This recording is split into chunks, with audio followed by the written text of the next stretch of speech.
Everyone and नमस्ते। तो कैसे हैं मेरे सब शाइनिंग स्टार्स। जैसे कि आपको पता है कि हमने सभी यूनिट्स कंप्लीट कर दिए हैं। थ्योरी ऑफ प्रोबेबिलिटी सिर्फ रहता था, तो उसके भी वो आपने मैथमेटिक्स में वैसे भी पढ़ लिया होगा, इसलिए वो मैंने यूनिट यहाँ पे स्किप किया था।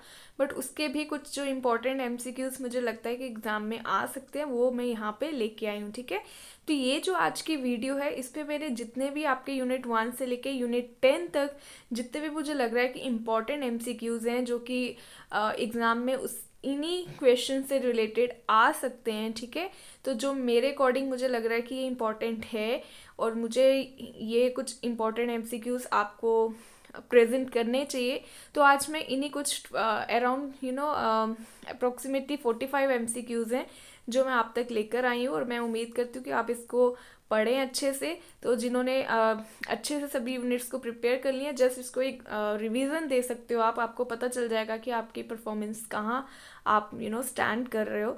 तो इसकी हेल्प से थोड़ा सा आपको एक अपना एक आइडिया भी मिल जाएगा, और आपको हो सकता है इन्हीं में से कुछ ऐसे एमसीक्यूज हों जो कि आपको कल के एग्ज़ाम में देखने को मिलेंगे। ठीक है, तो इसको स्टार्ट करते हैं और साथ ही साथ फटाफट से आपको भी कमेंट सेक्शन में आंसर्स जो हैं वो मार्क करते जाने हैं। ठीक है, यहाँ से जैसे ही आप क्वेश्चन पढ़ते हो पॉज करें और उसका आंसर जो है वो अपने आप कमेंट सेक्शन में टाइप कर दो। ठीक है, और उसे सेंड कर दो। तो आपकी अपनी ही परफॉर्मेंस से आपका कॉन्फिडेंस बिल्डअप होता है। ये नहीं देखना कि कोई सोचेगा मैंने गलत मार्क किया है, सही, ऐसा मत सोचो। टाइम भी अब कम रह गया, बस आपका कल एग्ज़ाम है। तो एंड आई रियली होप कि आप सबका एग्ज़ाम अच्छे से हो जाए, जो जो मैंने पढ़ाया वो सब आपको वहाँ पे दिखे और आप इजीली कॉन्फिडेंटली अपने क्वेश्चंस आंसर्स को अच्छे से पढ़ भी पाएँ और मार्क भी करें। और आपके जितना भी स्टैटिस्टिक्स कंपोनेंट से जितने भी क्वेश्चंस आए वो डेफिनेटली आपको आते हो और आप अच्छे से मार्क करें। तो पेशेंटली करना है काम। ठीक है, ये नहीं कि जल्दबाजी में सिली मिस्टेक्स कर दी। ठीक है, तो आराम से अपने क्वेश्चंस को अटेम्प्ट करना है, समझना है, उसके बाद आंसर्स मार्क करने हैं। ठीक है, okay, now let's get started with the first question. Interviews are an example of, so this is a just kind of a revision test for all of you. ठीक है, so just go through it. Interviews जो है वो किसके example है? Primary data, secondary data, error data या none of this? आपको बताया था मैंने कि इंटरव्यूज जो हैं वो किस में कंडक्ट किया जाता है, सेकेंडरी और primary. It is always conducted in the primary data. Interviews जो है वो चाहे पर्सनल हो चाहे वो इनडायरेक्ट ओरल इन्वेस्टिगेशन हो, it is it is an example of primary data. ठीक है, it is not secondary. Error में तो हम डेटा या तो सीरियल वाइज में जो असेंडिंग ऑर्डर या डिसेंडिंग ऑर्डर में अरेंज करते हैं। ठीक है, so option A is the right one. Clear? Information collected from online sources is what? Mark your answer in the comment section please. Pause the video and then mark your answer and then come to the video again for looking at the answers. Clear? अब जो हम online sources से जो information collect करते हैं वो कौन सा होता है? प्राइमरी, सेकेंडरी, ऑब्जर्वेशनल या all of this? All of this नहीं होगा, प्राइमरी भी नहीं है। प्राइमरी तो हम खुद ही कलेक्ट करते हैं, ओरिजिनल सोर्सेज से कलेक्ट करते हैं, बट ये ओरिजिनल नहीं है, ऑनलाइन सोर्सेज है, that means it is a secondary data. Clear? Observational भी प्राइमरी होता है क्योंकि वो हम खुद अपनी ऑब्जर्वेशंस जो हैं वहाँ पे रिकॉर्ड करते हैं किसी भी रिस्पोंडेंट की। ठीक है, तो वहाँ पे भी आपका जो है फिजिकल कांटेक्ट होता है, means physical contact in the sense कि आप खुद फील्ड सर्वे करते हो। ठीक है, आप खुद फील्ड स्टडी करते हो, फील्ड में जाके आप ऑब्जर्व करते हो जो आपका रिस्पोंडेंट है, उसके बिहेवियर को नोट करते हो, बट विदाउट लेटिंग हिम और हर नो दिस थिंग। ठीक है, कि यू आर ऑब्जर्विंग हिम और ऑब्जर्विंग हर। ठीक है, now next question is which of the following is a secondary data? इन चारों ऑप्शंस में से आपको बताना है कि सेकेंडरी डेटा कौन सा है। तो देखो सेकेंडरी डेटा कहाँ दिख रहा है आपको? मेल क्वेश्चनर किसका एग्जाम्पल था? पर्सनल इंटरव्यू स्केड्यूल्स और ये जो report publish by an investigator for statistical investigation. तो आपको यहाँ पे बताना है कि सेकेंडरी डेटा कौन सा है। मेल क्वेश्चनर क्या है? प्राइमरी और सेकेंडरी। आपको पता है कि मेल क्वेश्चनर जो है वो प्राइमरी डेटा है। पर्सनल इंटरव्यू क्या है? प्राइमरी और secondary. Obviously you will say ma'am primary data. Schedules क्या? Again it is a primary data, क्योंकि एन्यूमरेटर जो है वो खुद, और आपको याद रखना है कि स्केड्यूल्स को फिल कौन करता है, स्केड्यूल्स को फिल करता है एन्यूमरेटर्स, और जो क्वेश्चनर्स है उसको फिल करता है रिस्पोंडेंट, ठीक है। तो यहाँ से भी क्वेश्चन आ सकता है कि स्केड्यूल्स को कौन फिल करता है, schedules are always fill by the enumerators, क्योंकि एन्यूमरेटर खुद घर घर जाके डेटा कलेक्ट करता है, रिस्पोंडेंट से आंसर्स लेता है, लेकिन उसको लिखता कौन है, उसको लिखता है एन्यूमरेटर खुद। But that is not in the case of questionnaires are filled by the respondents themselves. Clear? Now report published by an investigator for statistical investigation. So here the option D is the secondary data. Report publish कर दी है investigator ने statistical investigation के लिए, so here it is the option right option for secondary data. Clear? Okay, next question is data collected for the first time from the source of origin, ठीक है। जो first time data collect किया जा रहा है और original source से collect किया जा रहा है, so that is always known as your primary data, ठीक है। सेकेंडरी जो है वो ऑलरेडी एग्जिस्टिंग डेटा होता है, उससे हम सेकेंडरी डेटा कहते हैं, ठीक है। और जो एरे डेटा है that is the data arrange in either ascending और descending order. Clear? So here the right option is option number A.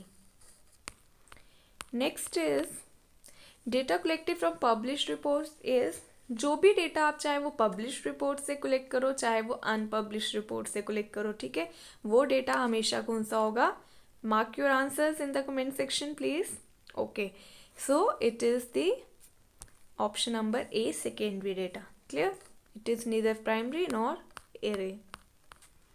Okay, next is under which of the following method investigators collect data by contacting third party, ठीक है, और informants who are supposed to possess the information on the problem under study कहते हैं। अब इन चारों methods में से आपको बताना है कि जो इन्वेस्टिगेटर्स डेटा कलेक्ट करते हैं, वो जो डेटा कलेक्ट कर रहे हैं वो किसकी हेल्प से कर रहे हैं? By contacting the third party, जिसको हम इन्फॉर्मेंट्स भी कहते हैं, ठीक है।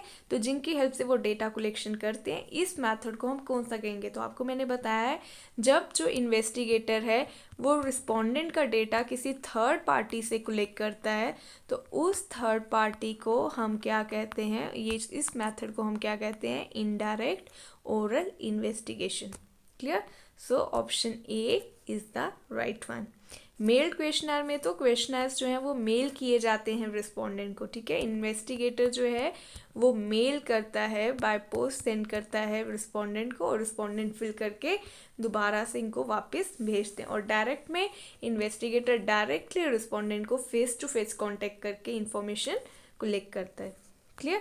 और जो स्केड्यूल्स है उसमें इन्यूमरेटर्स हेल्प करते हैं, घर घर जाके डेटा कलेक्ट करते हैं इन्वेस्टिगेटर के लिए। Clear? Okay, next question is, if time is of the essence for a research project, then the preferred primary data collection method is, कह रहे अगर आपके पास टाइम की कमी है और फिर आपको कोई primary data collection method use करना है, तो उस टाइम पे आप कौन सा मेथड यूज़ करोगे? अगर आपको लग रहा है कि यार कम से कम टाइम में मुझे डेटा कलेक्ट करना है, तो इस टाइम पे आप कौन सा मेथड जो है वो प्रेफर करोगे डेटा कलेक्शन के लिए? तो ऑब्वियसली मैंने आपको बताया था कि अगर टाइम की कमी की वजह से आपको मेथड को यूज़ करना है तो you will go with telephone method. Okay, but अगर आपको मोस्ट फ्रिक्वेंट मेथड पूछा गया कि अगर फास्टेस्ट कौन सा है, फिर आप टेलीफोन नहीं करोगे, then you will go with the online mode. Okay, क्योंकि आजकल हम मोस्टली जो मोस्ट फ्रिक्वेंटली यूज़ कर रहे हैं that is online source. Okay, social media हो गया, व्हाट्सएप हो गया, फेसबुक हो गया, इंस्टा हो गया, तो आपने देखा है ट्विटर वगैरह, इंस्टेंटली हम अपने मैसेजेस जो हैं वो किसी को भी पहुंचा पाते हैं। Okay, next is in case of rail accident the appropriate method of data collection is, अगर कहीं पे कोई रेल एक्सीडेंट हो जाता है या कहीं रोड एक्सीडेंट हो जाता है, तो उस केस में आप कौन सा मेथड यूज़ करोगे? Definitely you will go with indirect oral investigation. This I have already told in my lectures and I have explained this thing in a very detailed note. Okay, so direct में नहीं है।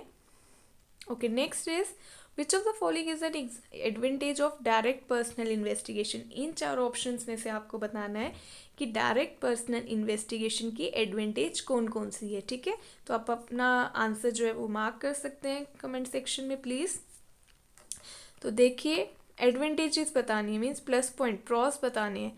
Less time consuming definitely है क्योंकि वो small area की बात करता है, तो एक्यूरेसी भी उसमें ज़्यादा रहती है और रिलायबल भी हम उस पर हो सकते हैं क्योंकि इन्वेस्टिगेटर जो है वो खुद डेटा कलेक्ट करता है रिस्पोंडेंट से ही, तो इसलिए इसमें ये all of the above is the right one.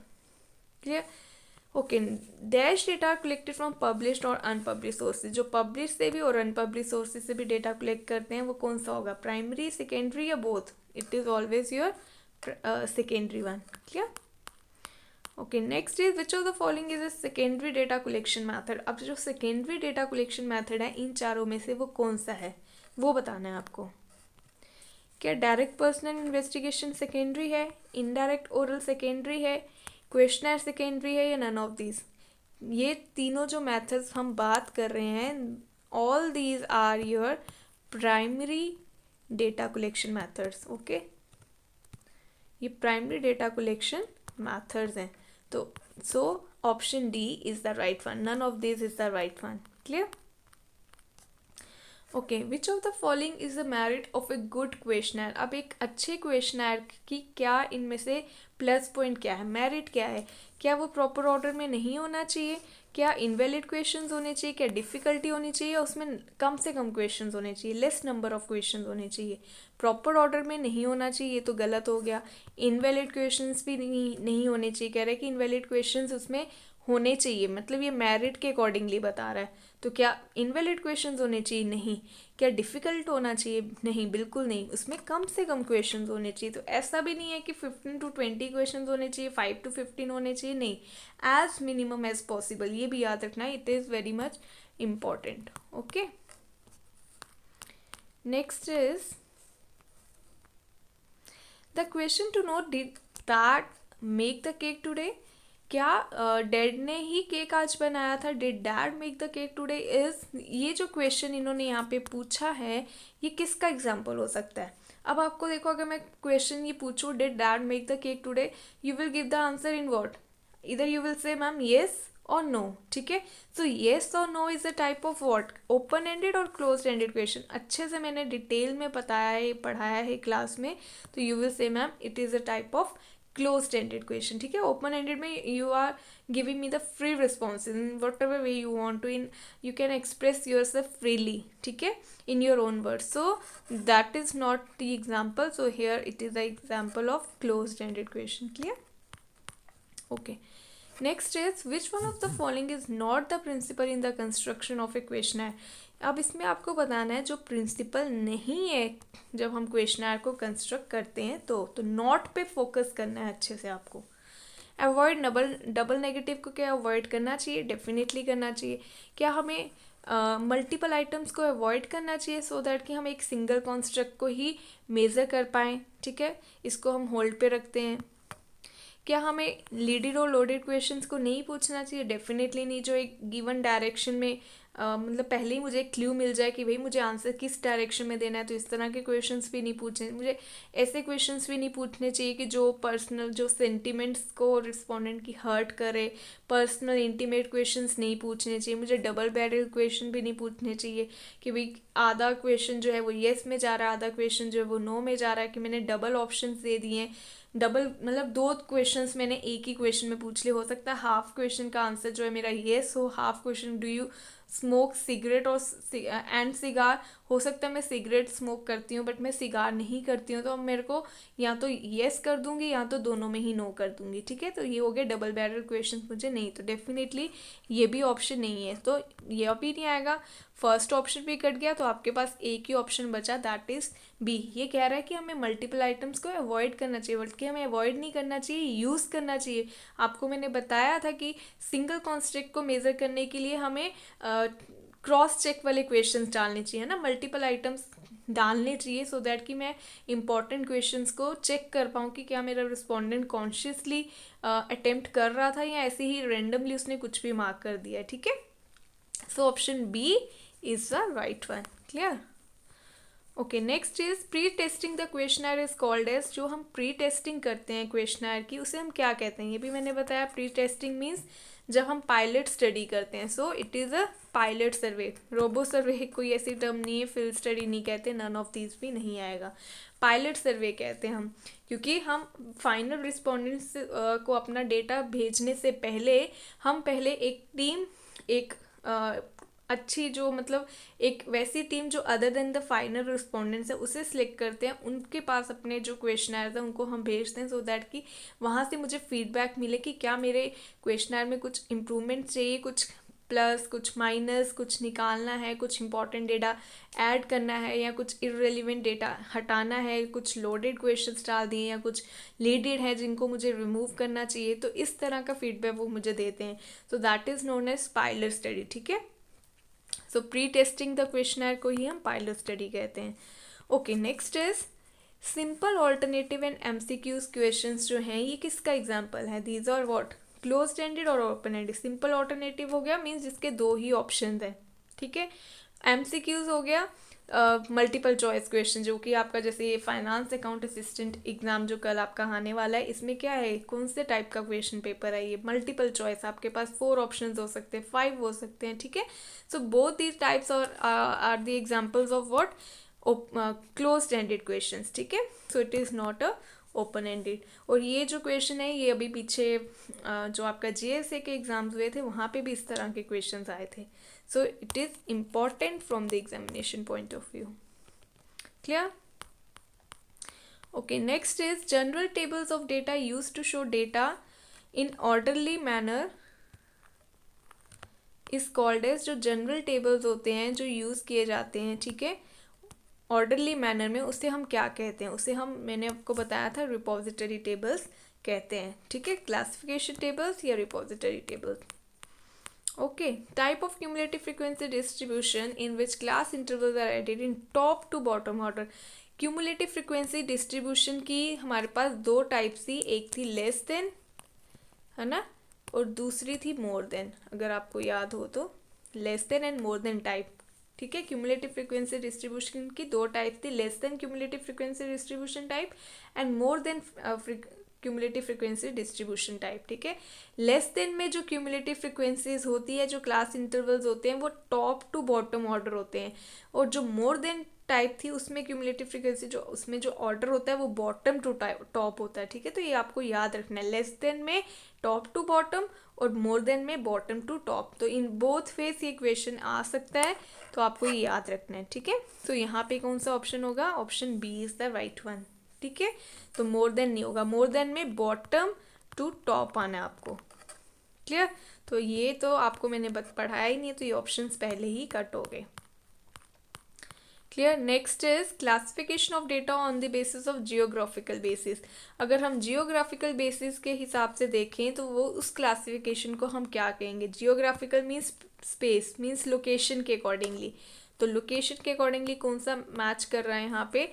Special classification. Sampling नहीं है, पॉपुलेटेड इस तरह की हमने कोई पढ़ी ही नहीं है। ठीक है, तो इट इज स्पेशियल क्लासिफिकेशन। इसको हम स्पेशियल भी बोल सकते हैं, जियोग्राफिकल भी बोल सकते हैं। ओके, और अगर टाइम सीरीज के अकॉर्डिंगली हो classification on the basis of occurrence of time, तो it is known as time series classification या फिर क्रोनोलॉजिकल क्लासिफिकेशन। ठीक है, okay, now the next is which one of the following is not the characteristics of an ideal classification। कह रहे एक ideal classification की जो इन चारों में से करेक्टरिस्टिक नहीं है। ठीक है, जो विच of the following is not, तो नॉट को फोकस करना है आपने, जो नहीं है। ठीक है, इज नॉट दी, तो जो नहीं है। एग्जॉस्टिव है, बताया था मैंने, एग्जॉस्टिव भी होती है, फ्लेक्सिबिलिटी भी होती है, होमोजिनिटी भी होती है। एग्जॉस्टिव मीन्स कोई ना, जो भी आइटम वेरिएबल्स हम प्लेस कर रहे हैं वो एक ना एक ग्रुप में फॉल करेगा ही करेगा।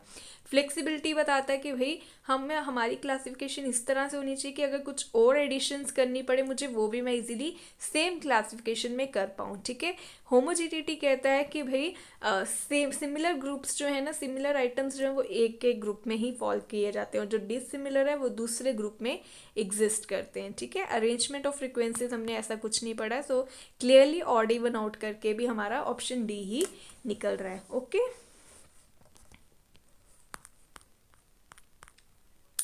Okay, next question is the lower limits of the series are 10 to 20, 20 to 30, 30 to 40, 40 to 50 and 50 to 60 are. अब आपको क्लास इंटरवल्स दिए हैं, आपको इन क्लास इंटरवल्स में से बताना है कि लोअर लिमिट्स कौन कौन सी है। तो आपको पता है जो पहले होता है वो लोअर लिमिट होती है और उसके अगली वाली जो लिमिट है वो that is your upper limit. तो ये 10 क्या है, लोअर लिमिट, और ये 20 क्या है, अपर लिमिट। ठीक है, सिमिलर वे में ये 20 क्या है, लोअर, और ये 30 क्या है, अपर लिमिट। तो आप बता सकते हो कि लोअर लिमिट्स कौन कौन सी होगी, 10, 20, 30, 40 and 50। So option C is the right one. Clear? Okay, mode किसे कहते हैं? मोड इज द, बताया मैंने, जो सबसे फ्रिक्वेंटली यूज जो वैल्यूज़ होती है ना, जो मोस्ट फ्रिक्वेंटली, जो सबसे ज़्यादा नंबर ऑफ टाइम्स जो है वो यूज़ की जाती है, that mean most frequent value. Number C, least वाली, सबसे कम वाली नहीं बल्कि सबसे ज़्यादा। और मिडल मोस्ट को तो ना ही हम मीडियन कहते हैं ना ही हम मोड कहते हैं, क्योंकि मिडल मोस्ट वैल्यू भी if arranged in an ascending और descending order then only it is known as median. Clear? तो मिडल मोस्ट वैल्यू हम किसी को नहीं कहते, ना मीडियन को, ना मोड को, ना ही मीन को। Okay, the next question is arithmetic mean of 5 observations is 20. The 4 observations are 10, 15, 20 and 30. Find the missing observation. इस तरह के questions भी पेपर में आते हैं, so it is also important. Mean, median, mode ये अच्छे से पढ़ लेना, मोड के questions भी आते हैं एग्जाम में। ओके, सो अगर कह रहे 5 ऑब्जर्वेशंस का मीन है कितना, 20, लेकिन 4 ऑब्जर्वेशंस का कितना है, 10 + 15।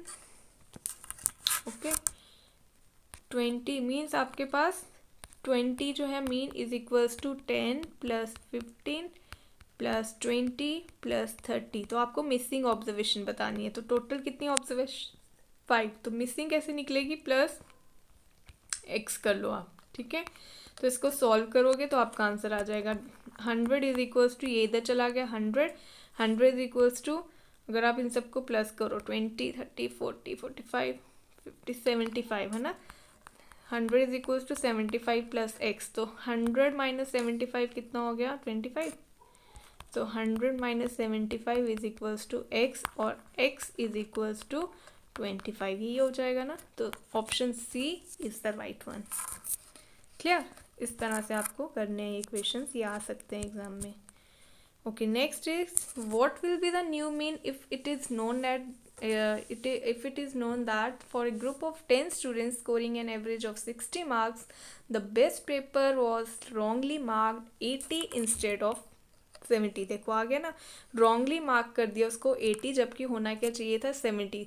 तो इस तरह के क्वेश्चंस हो गए करेक्टेड मीन वाले क्वेश्चंस। ठीक है, तो ये क्वेश्चन कौन सा है, तो यहाँ पे आपने वो 3 स्टेप वाला जो मैंने बताया था ना आपको, वो यहाँ पे सबसे पहले इनकोरेक्ट समेशन x निकाल दोगे आप। ठीक है, फिर उसके बाद करेक्ट समेशन x निकालोगे, और उसके बाद करेक्टेड मीन निकाल दोगे। ठीक है, तो इनकोरेक्ट समेशन x कैसे निकलेगा, incorrect summation x is equals to 60, mean क्या है 60, और इंटू 10, तो आ गया 600।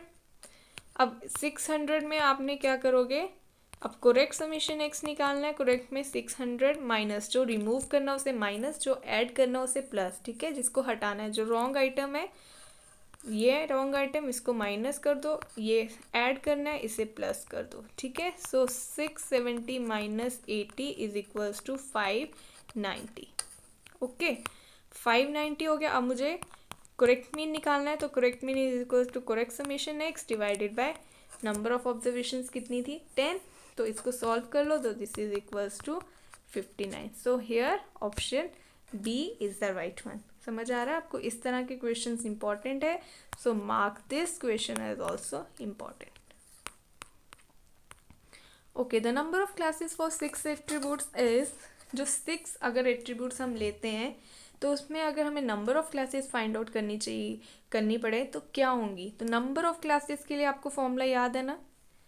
अब नंबर ऑफ क्लासेस के लिए मुझे याद करना है कि क्या फॉर्मूला आएगा। तो मैंने आपको बताया था एक एट्रीब्यूट के केस में नंबर ऑफ क्लासेस कितनी होती हैं, 3। एक एट्रीब्यूट के लिए लिख के देख लो, ए के लिए कितना होगा, एक इसका एब्सेंस होगा और एक एन साथ चलेगा, आ गया 3। दैट मीन्स फॉर्मूला क्या हो जाएगा, 3n, इस तरह से याद रखना है, ठीक है। तो अब n की जगह 6 पुट कर देना है, तो 3 6। अब 3 को 6 टाइम्स मल्टीप्लाई करना है। 9 9 9 ज़ा 81, 3 3 ज़ा 9 9 9 ज़ा 81, 81 3 ज़ा 243, and this is equals to 729। So here option D is the right one. Clear? इस तरह से आपको सॉल्व करने हैं। आप अपने आंसर्स प्लीज़ मार्क करते जाएं साथ साथ। The number of ultimate class frequencies for the study of 4 attributes is, ये आप खुद मार्क करके बताएं मुझे, ठीक है। इसका आंसर मुझे आप कमेंट सेक्शन में मार्क करके बताना। आपको पता है अल्टीमेट क्लास फ्रीक्वेंसीज के लिए क्या आएगा formula, 2n। So please mark your answer in the comment section box. Okay, next is an attribute means what? A quality or a characteristic related to quantitative measurements, both A and B or none of these. आपको बार बार बताया मैंने, lecture 1 से लेके unit 8 तक बताया, जो आपका theory of attributes था वहाँ तक मैंने बार बार रिपीट किया है कि एट्रीब्यूट का मतलब है जब हम किसी की क्वालिटी की बात करते हैं। कोई क्वालिटी हो सकता है, कोई करेक्टरिस्टिक हो सकता है। So option A is the right one. Quantitative measurement से रिलेटेड हम बात नहीं करते हैं, एट्रीब्यूट्स को हम स्टडी करते हैं with the help of quantitative measurements. Okay, next is find the mode. ये आपके पास डेटा अवेलेबल है तो आपको मोड फाइंड आउट करना है। This you will do by yourself and you will give the answer as mode is equals to this value, ठीक है। तो ये ऑप्शंस आपको बताने हैं कि इन चारों में से क्या आंसर होगा। Okay, so this you will do by yourself. Screenshot आप ले सकते हो आराम से। Okay, world population day is celebrated on, world population day कब मनाया जाता है? Please mark your answer. World population day, it is celebrated on 11th of July, option number C. Clear? Okay, in how many years is the official enumeration of population carried out for census? कह रहे हैं census कितने सालों के बाद conduct किया जाता है officially? It is always conducted every 10 years, हर 10 सालों के बाद कंडक्ट किया जाता है। So option C is the right one. Okay, which year is known as the year of demographic divide? इन दोनों में से, इन चारों ऑप्शन में से आपको बताना है कि डेमोग्राफिक डिवाइड का ईयर इन चारों में से कौन सा माना गया है। सो इट इज़ 21, 1921, 1920, 1918 और 1919। कौन सा है आपको पता होना चाहिए। आपको मैंने बताया था 2 ईयर्स हैं, एक 1921 ऑप्शन ए और एक 1981। तो ये आपको याद रखने हैं, ठीक है। 1921 को क्यों बोला गया था? क्योंकि इसके बाद पॉपुलेशन जो थी एकदम से बढ़ने लग गई थी और 1981 के बाद पॉपुलेशन घटने लग गई थी। So these are the reasons. Okay, general fertility rate is number of children, number of children लिखा मैंने यहाँ पे, number of children woman would have if she were to pass through her reproductive years, number of abortions per 1000 women of child bearing age, या women in the reproductive age group of 15 to 49 years, और none of this. तो आपको बताना है इन चारों में से कौन सा ऑप्शन। आपको पता है कि नंबर ऑफ चिल्ड्रन जो विमेन जो है कि वुमेन जो हो करती है, इफ़ अगर वो अपनी रिप्रोडक्टिव ईयर्स में को पास कर, mean if were to pass through the, अपनी रिप्रोडक्टिव एज तक पहुंचते होते कितने बच्चे जो हैं वो मतलब बॉर्न कर सकती है, ठीक है, या करती है, तो इससे बोलते हैं हम जनरल फर्टिलिटी रेट। दूसरा कह रहा है कि कितने अबॉर्शंस होते हैं पर 1000 women of child bearing age में, कितने 1000 वीमेन अगर हम लेके चलें तो उनमें से कितने अबॉर्शंस हो रहे हैं, इसकी बात कर रहे नहीं। फर्टिलिटी रेट खुद में ही बात कर रहा है कि हम बर्थ रेट की बात कर रहे हैं, ठीक है, और जनरल वे में बात कर रहे हैं, ठीक है। तो जनरल वे में बात करना मतलब हम विमेन के रिप्रोडक्टिव एज की बात कर रहे हैं, ठीक है। So women in the reproductive age group of 15 to 49 years. So option C is the right one. Clear? Okay, next is GRR is obtained by dividing the number of female births to the number of births and multiplied by what? GRR means gross reproduction rate.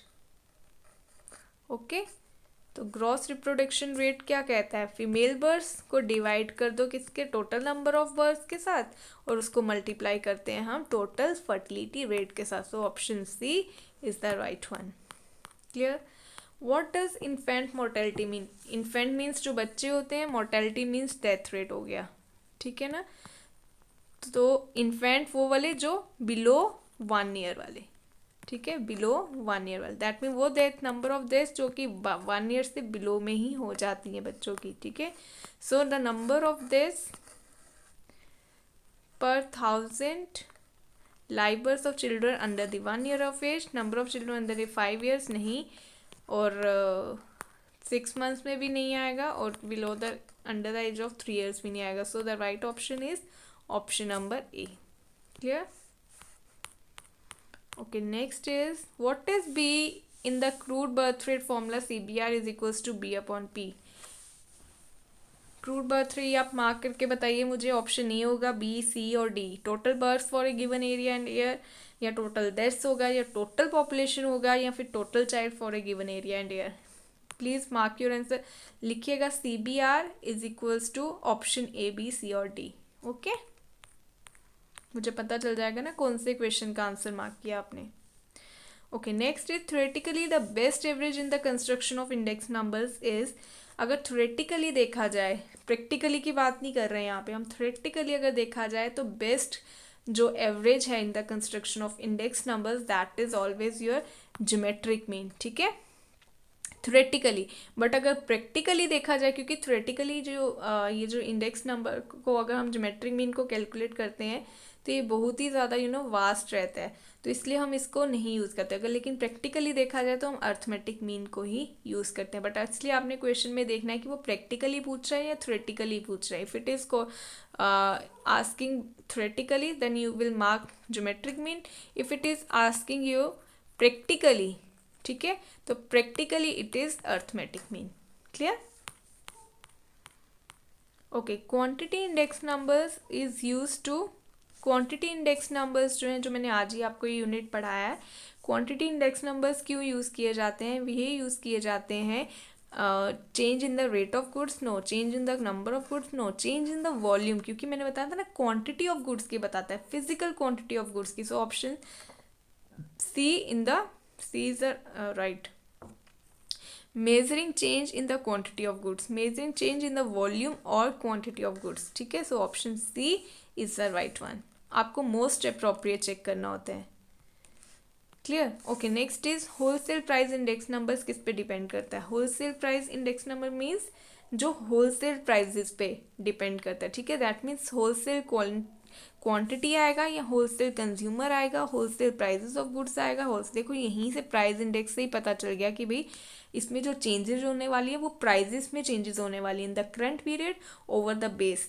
लेकिन अब wholesale पूछ रहा है, that means wholesale prices लेंगे हम, retail prices नहीं लेंगे. तो होलसेल प्राइजेस ऑफ गुड्स की डिपेंड ये कर रहा है. ठीक है, होलसेल क्वांटिटी की बात नहीं कर रहा, होलसेल कंज्यूमर की भी नहीं बात. होलसेलर अलग है और कंज्यूमर अलग है. ठीक है, होलसेल इंडस्ट्री की भी हमने कहीं बात नहीं की. So option C is the right one. ठीक है, ऑड इवन आउट करके भी आपका ऑप्शन सी ही आ रहा है. Okay, dash is known as the ideal formula for construction of index number. ये भी मैंने आपको बताया, ये भी इंपॉर्टेंट है, प्लीज़ मार्क करिए. और आपको मैंने बताया था लेक्चर में कि आइडियल इंडेक्स नंबर एक ही, और वो कौन सा है? लैशपेयर, पार्शियल या Fisher. It is always your Fisher. देखो नाम के साथ ही इसके आइडियल लगा होता है. ठीक है, तो लैशपेयर भी नहीं आएगा, पार्शियल भी नहीं आएगा. It is option number A. Clear? Okay, next is the price index that uses base year quantities as weights. जो वो आपको बताना है प्राइस इंडेक्स नंबर जो प्रीवियस ईयर, जो बेस ईयर को एज क्वांटिटी लेता है, वो प्राइस इंडेक्स नंबर हो गया. Means summation of P1 upon summation of P0. एक मिनट, this is equals to summation of P1. Okay, summation of P1 upon summation of P0. अब ये कह रहा है प्रीवियस ईयर की क्वांटिटी को लेना है. Previous year means Q0 into Q0 into 100. So ये किसका बन गया? ये बन गया लास्ट ईयर का price index number. Clear? So it is option number B. Okay, last year index. Fishers is the square root of the Lashpers into Parshas. Okay, Lashpers नहीं, Fisher ideal index हम किसे कहते हैं? Arithmetic mean of Laspeyres Paasche's, mean of Laspeyres Paasche's या geometric mean of Laspeyres Paasche's. So it is called as geometric mean भी कहते हैं, क्योंकि अंडर रूट है ना, under root of Laspeyres into Paasche's, तो इसे हम square root of the product of Laspeyres into Paasche's भी कहते हैं, या फिर geometric mean of Laspeyres into Paasche's भी कहते हैं. But it is not called as mean और arithmetic mean of Laspeyres and Paasche's. Clear? So it is option number C. In both ways, it is correct. It can be called as geometric mean of flash planes and passes. It can be called as square root of the product of flash planes and passes, and it can be written as like this: summation of P1 upon P naught into Q naught into summation of P1 summation of P naught Q1 into 100 और इसका under root. दोनों तीनों veg में आपको ये question आ सकता है. So it is also important from the examination point of view. Clear? Okay, next is if two unbiased coins are tossed, what is the probability of obtaining one head and one tail? अगर कह रहे हैं दो unbiased coins हम toss करते हैं, दो coins, आपको पता है एक कॉइन में एक हेड होता है और एक टेल होता है, बट ये कह रहे हैं दो कॉइन्स हमने टॉस किए हैं.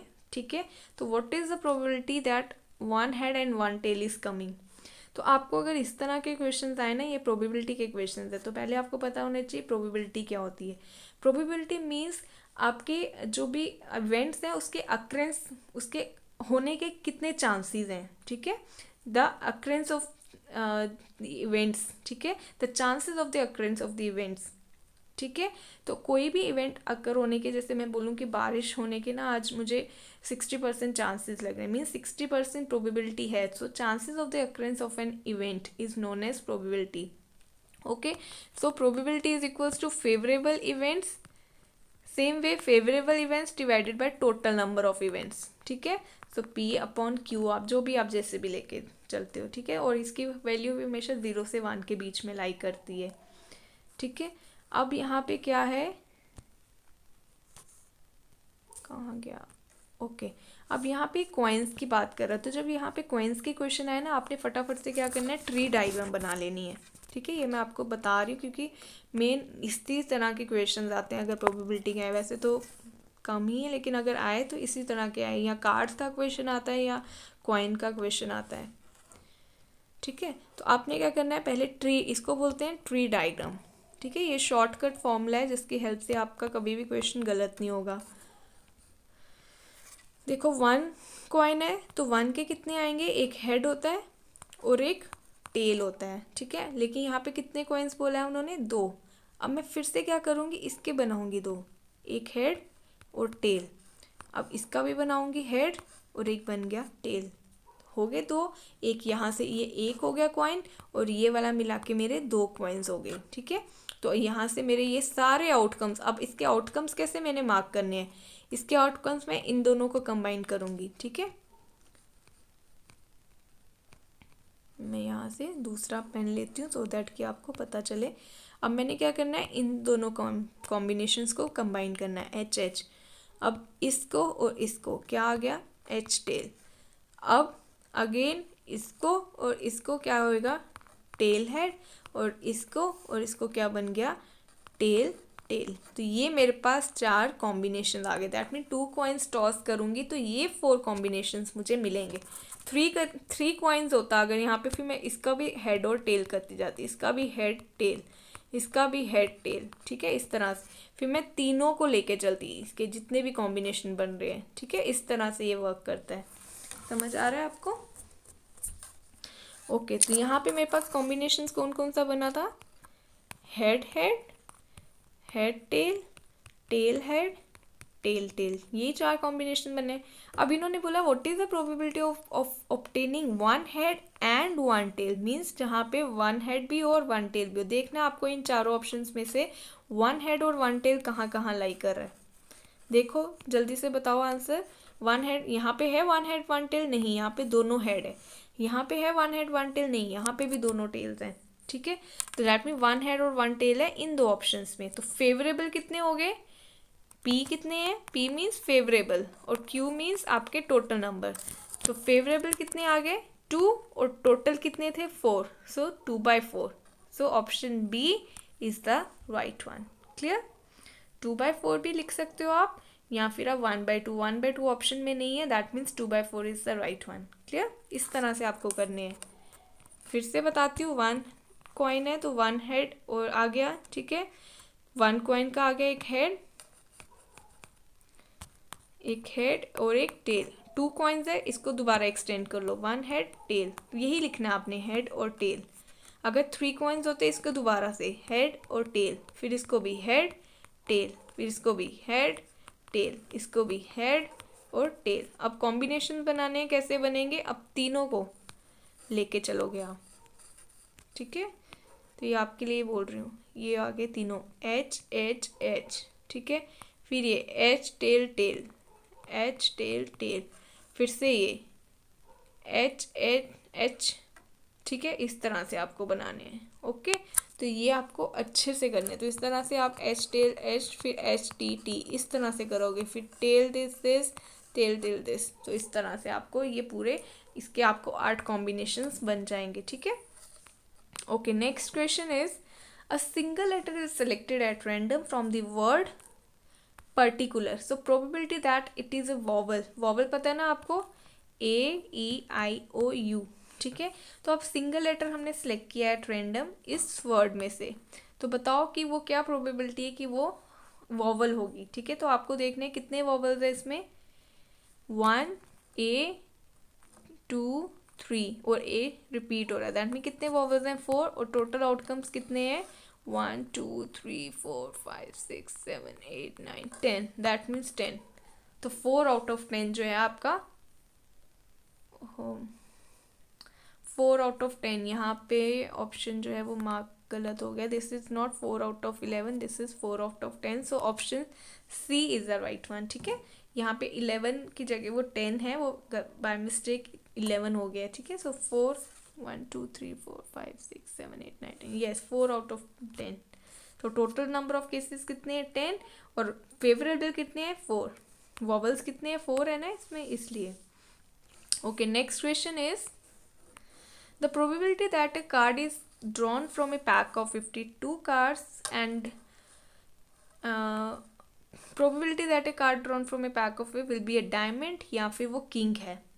इस तरह के जब क्वेश्चंस आए ना, डायमंड और ए किंग, एस और ए क्लब, ठीक है, किंग और ए क्वीन, ठीक है। तो इस तरह के जब क्वेश्चंस आते हैं तो वहाँ पे आपको एक फॉर्मूला यूज़ करना होता है, that is probability of A union B वाला, मीन्स ए प्लस बी वाला, this is equals to probability of A plus probability of B और minus probability of A intersection B, ठीक है। ये आप लिख लो, probability of A union B is equals to probability of A plus probability of B minus probability of A intersection B, ठीक है। ये formula आपको याद रखना है जब भी इस तरह के क्वेश्चन है कि what is the probability that card is drawn will be A diamond और ए किंग, किंग और ए क्वीन, क्लब और ए डायमंड, ठीक है। तो इस तरह के क्वेश्चन के लिए आपने हमेशा ये वाला फॉर्मूला यूज़ करना है। क्लियर? अब करोगे कैसे, सबसे पहले आपने ब्रेक करके, क्योंकि ए 2 कार्ड्स यहाँ पे है ना, तो पहले आप क्या निकालोगे, probability of A. Probability of A किसके लिए, ए इवेंट कौन सा, डायमंड वाला, दूसरा कौन सा, किंग। 52 कार्ड्स होते हैं हमारे पास, ठीक है। अब आपको पता है 52 कार्ड्स में रेड कार्ड्स कितने होते हैं, ये इन फ्यूचर जब भी आपका कोई नया एग्ज़ाम आएगा तो वहाँ पे मैं अच्छे से डिटेल में कार्ड्स शो करके आपको बताऊंगी, लेकिन अभी हमारे पास टाइम नहीं है ना, इसलिए मैं यहाँ पे बता रही। रेड कार्ड्स हमारे पास 26 होते हैं और ब्लैक कार्ड्स भी हमारे पास 26 होते हैं, ठीक है। ये आप लिख लो। अब हमारे पास क्या होता है, 13 का कॉम्बिनेशन होता है, ठीक है। 26 जो रेड कार्ड्स होते हैं ना, उसमें हार्ट्स होते हैं, डायमंड और हार्ट्स ये होते हैं। मैं आपको क्या करती हूँ, कलर से बताती हूँ सो दैट कि आप इसको मार्क कर सको। ये डायमंड्स और हार्ट्स ये जो होते हैं वो रेड कलर के होते हैं, हो गए 26 कार्ड्स, ठीक है। तो ये 26 कार्ड्स जो हैं वो रेड कलर के होते हैं। अब आते हैं ब्लैक पे। तो ये जो 13 है इसमें स्पेड के हो गए और इसमें ही क्लब के हो गए, ठीक है। तो ये स्पेड के भी 13 हो गए और ये क्लब के मिला के फिर से ये कितने हो गए 26, ठीक है। तो ब्लैक कार्ड्स भी 26 हैं और आप देख सकते हो कि रेड कार्ड भी 26 है, ठीक है। ये भी 26, ये भी 26, लेकिन आपके पास हार्ट्स कितने हैं 13, डायमंड्स कितने हैं 13, स्पेड कितने हैं 13, क्लब्स कितने हैं 13, ठीक है। यहाँ तक समझ आया। अब लेकिन आपके पास उसके बाद आ जाते हैं ace, okay, then jack, then queen और किंग, ये आप लिख लो, ठीक है। एस कितने मीन्स ए कितने होते हैं 4, अगर आप कार्ड्स चेक करो ना तो 4 ए होते हैं। जैक कितने होते हैं जे कितने होते हैं 4, क्वीन किसको बोलते हैं क्यू, वो भी 4, किंग हो गया के, वो भी 4 कार्ड्स होते हैं, ठीक है। तो ये आपको कॉन्सेप्ट पता होना चाहिए। ये कॉन्सेप्ट पता है फिर आप कोई भी क्वेश्चन इजीली अटेम्प्ट कर सकते हो। इसको आप लिख लो अब, ओके।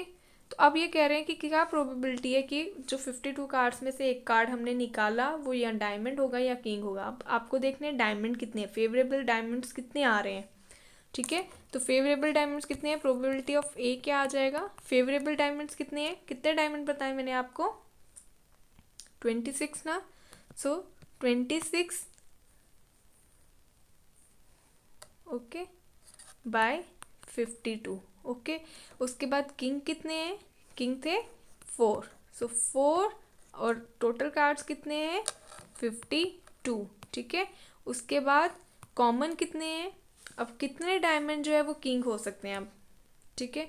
2 कार्ड्स होंगे ना इसमें जो कि सॉरी यहाँ पे मैंने 13 करना था, 26 लिख दिया मैंने। Probability of A is equals to 13/52, ठीक है, क्योंकि डायमंड और उसको हार्ट को मिला के 26 है, तो डायमंड 13 है हमारे पास, ठीक है। प्लस किंग कितने हैं 4, तो 4 और टोटल कितने हैं 52। अब कॉमन कितने हैं, कितने डायमंड में किंग हो सकते हैं, तो डायमंड में एक ही किंग होगा, हर सेट में एक ही, तभी 4, 13 13 13 है ना, 13 13 13 13, तो 4 ही एस है, 4 ही किंग है, 4 ही जैक है और 4 ही हमारे पास क्वीन है, तो एक एक ही सबका कार्ड होगा, ठीक है। तो दैट मीन्स अब हमने अगर ये डायमंड्स लिए हैं तो डायमंड में एक ही किंग कॉमन होगा, ठीक है। तो यहाँ पे हमने ए इंटरसेक्शन बी हम ले रहे हैं, दैट मीन ये हम कॉमन की बात कर रहे हैं, जो ए में भी है और बी में भी है, ठीक है। तो कितने कार्ड्स कॉमन आ रहे हैं, इसमें एक ही कार्ड कॉमन आ रहा है इन दोनों में, कि जो कि एक कार्ड इसका हो सकता है, दैट मीन्स 1/52। समझ आया आपको। तो मैं फिर से लिख देती हूँ, this is equals to 13/52 plus 4/52 minus 1/52, एक ही कार्ड इनका कॉमन हो सकता है, ठीक है। तो ये 52 कॉमन आ गया, तो हम ले सकते हैं डिवाइडेड बाय 52, तो 13 प्लस क्या था 4 minus 1, this is equals to 17 minus 1/52, ठीक है। तो दिस इज 16/52। तो 16/52 अगर हम करते हैं तो क्या आएगा, 4 4 ज़ा 16, 4 3 ज़ा, तो 4/13, so option C is the right one. Clear, इस तरह से आपको ये सॉल्व करने हैं। हाँ, okay. Now the next one is a dice tossed, this is the last question, okay. A die is tossed and the number of points appearing on the uppermost face is observed. What is the probability of obtaining an even number? 2 question हैं यहाँ, एक even number या फिर less than 3। एक dice आपने toss की है, ठीक है। अब एक डाइस में कितने नंबर आ सकते हैं, 1 हो सकते हैं, 2 हो सकते हैं, 3 4 5 6, यही होगा ना, ठीक है। अब ये कह रहे हैं उसको मैंने जब उसका ऑब्जर्व देख किया तो प्रोबेबिलिटी क्या होगी कि उसमें इवन नंबर आएंगे। ये क्या प्रोबेबिलिटी है, जब मैंने डाइस थ्रो किया तो उसमें इवन नंबर आने की कितनी प्रोबेबिलिटी है, तो आपने देखना है कितने इवन नंबर्स आ रहे हैं, 1 2 3, तो फेवरेबल डिवाइडेड बाय टोटल, ठीक है।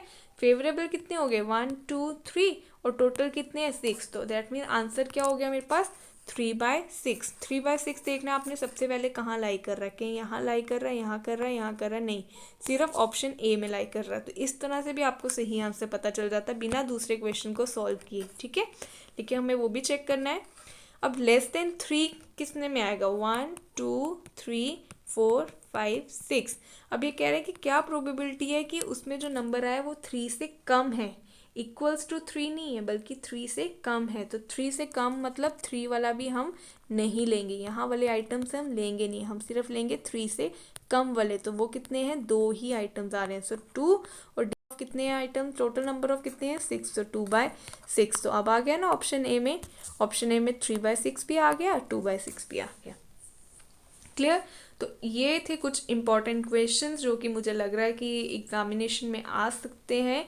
तो इसी से रिलेटेड होंगे और कुछ नहीं हो। बाकी भी जितने हैं वो मैंने यूनिट्स में सब इंपॉर्टेंट क्वेश्चंस अच्छे से, जितना मुझे लगता है जितना हो सकता है मैंने सब ऑलमोस्ट डाले हैं। Rest is up to God and the examiners obviously वो किस तरह का क्वेश्चन पेपर सेट करते हैं, कैसा क्वेश्चन पेपर आएगा, you never know. So but still just give your best and prepare well, and still you have time. Just calm yourself and be just relax and just go through these MCQs. just आप चलते फिरते मतलब ऐसे कोई अपने आप को stress नहीं देना है, फ्रस्ट्रेट नहीं होना है।